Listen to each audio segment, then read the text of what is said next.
So welcome back to Cafe Racer Garage. I'm Dan. This video is going to be a little bit different. I need to sort out some storage and I'm actually going to make a bench. So those are the tasks or projects for today. And I'll just explain basically what I'm going to do and then I'll just get stuck into it.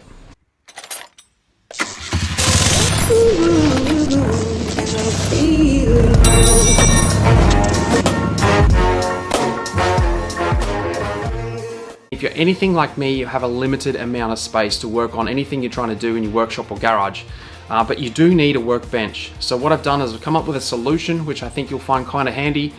Something that I didn't want to do was build a bench which is going to be permanent, or at least maybe even on wheels, that is going to just accumulate junk, because generally speaking, when you have a bench at a decent height, that's what happens. The bench that I've got behind me is going to be used for pretty much most of my assembly and bits and pieces, but I wanted something that's going to have my power tools up on a bench so that they're easy accessible for whenever I need them, and then I can just pack it down if I need to access that space again to do anything else.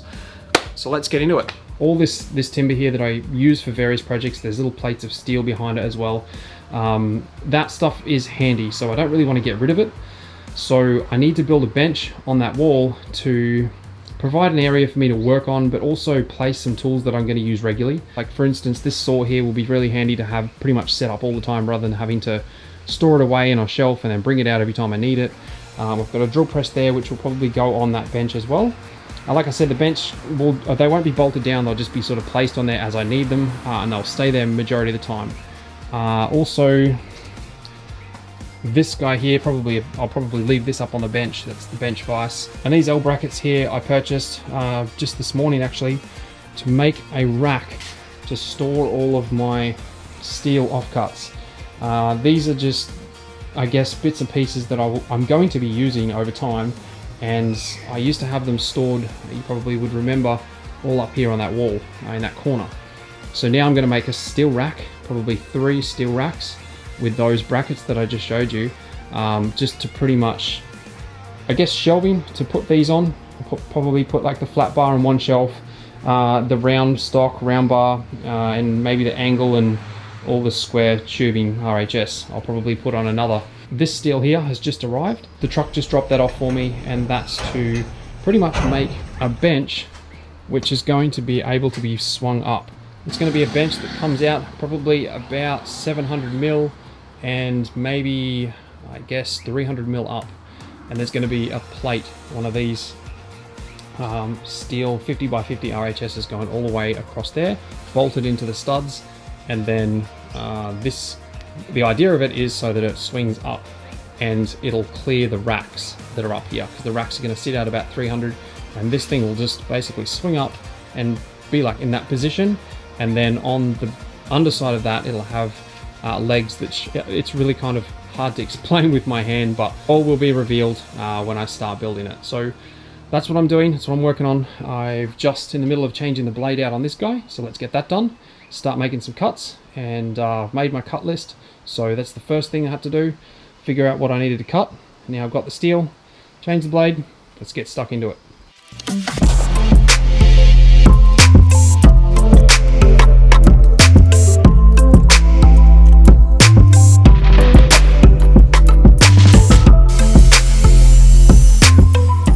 I've already gone ahead and marked where all my studs are to fix this to the wall. So now all I've got to do is transfer that onto this guy here.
If you've ever tried to mount something like this and you find that you've had this issue, so you get your pen to make a mark or pencil and you just can't get it quite in the hole, you'll have to either shave this, or you can get some paint. Actually, if you get some paint, you put this up and just spray it.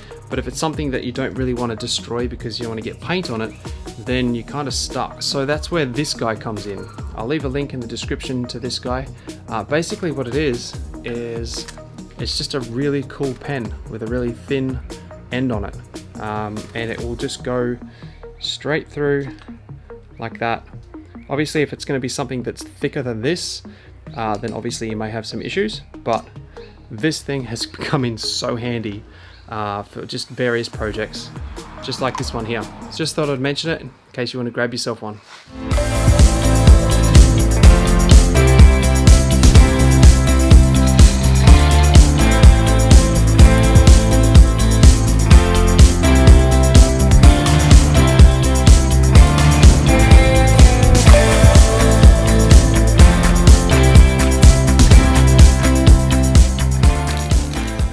So how cool is this? I was just working away, grinding and welding in the garage, and my neighbours come over and just dropped me over a care package. Bit of a sugar hit to keep my energy up apparently. People are awesome, seriously, how cool is that? So stoked. I might save them till later on. Alright, let's get back to it.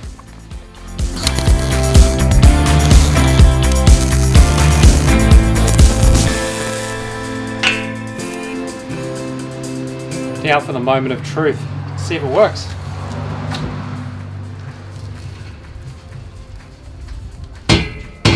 Look at that. How cool is that?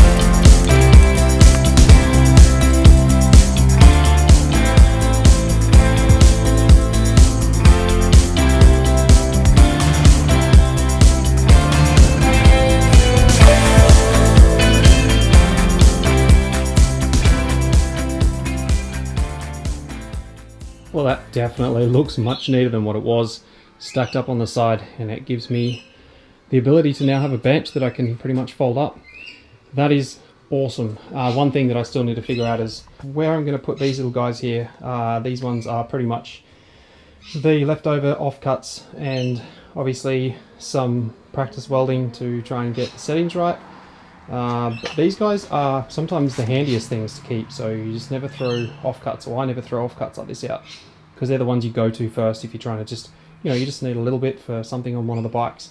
So what I might do is end up finding a bucket and upend these into a bucket like this, and just try and store that bucket somewhere. I think that'll be the best bet, just so they can see them. I can't stick them on this rack, unfortunately, because they'll just fall through. If I was to put another couple of racks through, then yeah, I could store the shorter stuff, but this rack is not really designed for that.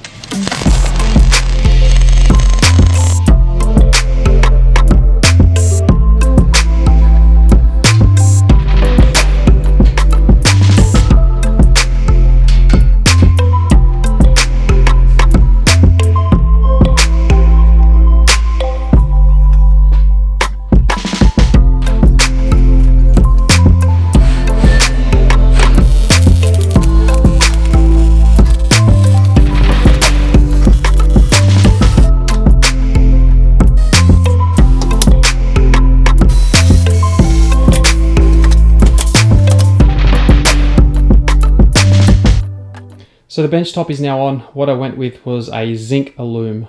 So it's pretty much, I guess it's going to last a little bit longer. And I've also siliconed it down as well as riveted it in, which will stop the vibration. So when I'm bashing on it or doing something, it's not going to make that tinny noise as much as it would had I not used the silicone on the underside.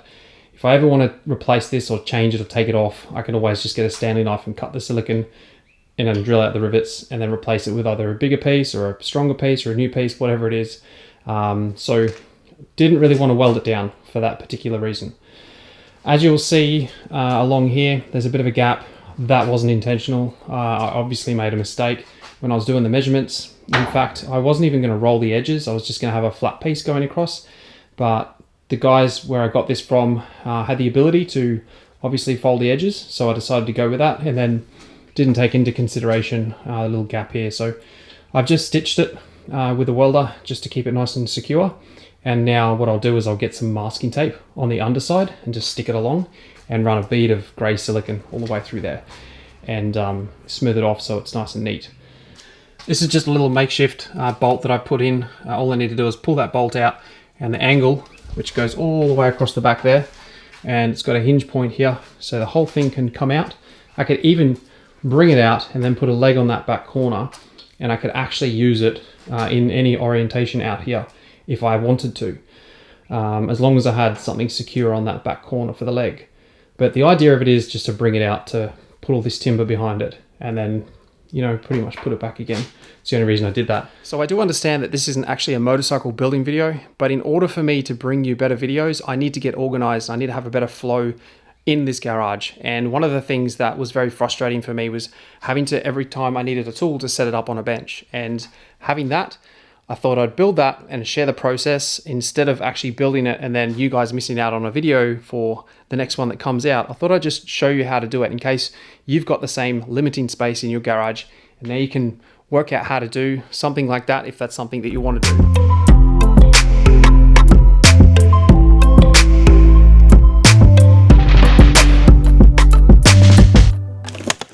So as I've mentioned in this video a couple of times already, the things staying up on the bench at the moment will be the cold cut saw, the drill press, the vise, and this bender up here. The bender and the vise will be sharing that little corner and probably making some quick release between the two. And also a bandsaw, like a small bench mounted bandsaw, to minimize the amount of grinding and dust and stuff that I'm gonna be having in the garage. It's never gonna stop, but at least if I can minimize it a bit. And there's a pretty exciting reason behind this. I've already mentioned this to my patrons. My patrons already know about a lot of this stuff that happens long before it goes on the channel and before I get a chance to edit the videos. If you are interested in exclusive content like this from me and finding out what's happening with the spaghetti monster, the CB750 down here, and also why it's on the ground and why it's not up on the operating table, if you want to know these sort of things, consider becoming a patron and getting behind the scenes kind of things from me. You can become a patron for like $1 a month, and I'm going to probably end up doing giveaways and stuff on the Patreon page as well. So if it's something that you're interested in, consider becoming a patron. But if not, I hope you enjoyed the video. I hope you got something from this. Have an amazing day, and I'll chat with you in the next one.